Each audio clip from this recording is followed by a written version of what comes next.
This is it. This is it. after the typhoon cell number 80 here in Hong Kong, ito na po ngayon, naubos ang mga kahoy, nagkanatumba na. So far, now is only T3.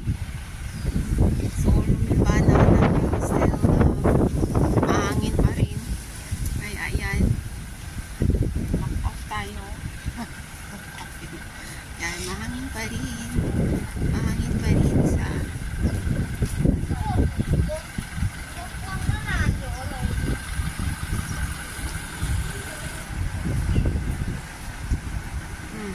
si Popo. Namit ko pa. Mamiss ko si Popo.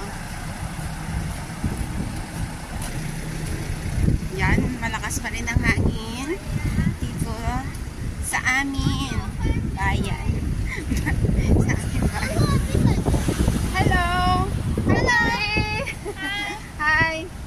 Ay, ang dami kong mga kaibigang bata dito eh. Kaya, batang isip na rin. Batang isip na rin.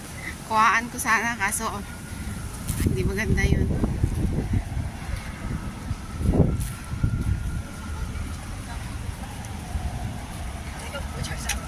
Ganyan talaga mga mababait. Lapitin ng bata, ng matanda.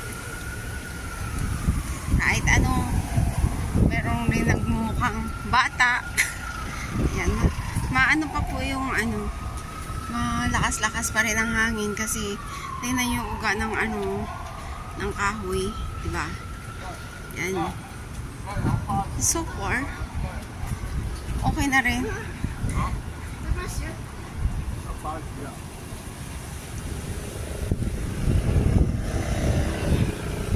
Pwede na lumabas. Unlike talaga na grabe yung hangin.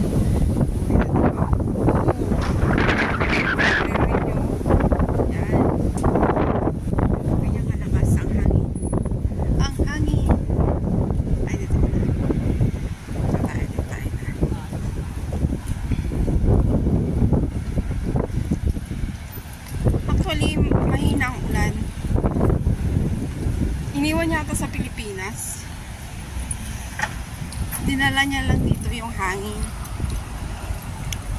So, hangin lang talaga ang nagdala ng bagyo. Wala siyang ulan. Wala siyang ulan masyado. Ayan. Medyo, ano na, may mga maliliit na bus na gano'n kasi T3 na siya eh. Dito kasi pag sinabing T8, stop lahat, stop the transportation. Lalo na yung, ay may double decker na, yes, because it's a T3 na kasi. Kaya ayan, may double decker na siya pala. Kasi yung 4 o'clock, nag-sign na ng T3. So, it means, pwede na. Double decker na. Yan. Kahapon, as in, stop lahat. Stop all the business. And stop all the business. Lost a billions in Hong Kong. Yes, ganyan yan. So far, nandito na ako. Bye. Just a simple update from Bailey Caspi. This is your truly friend here.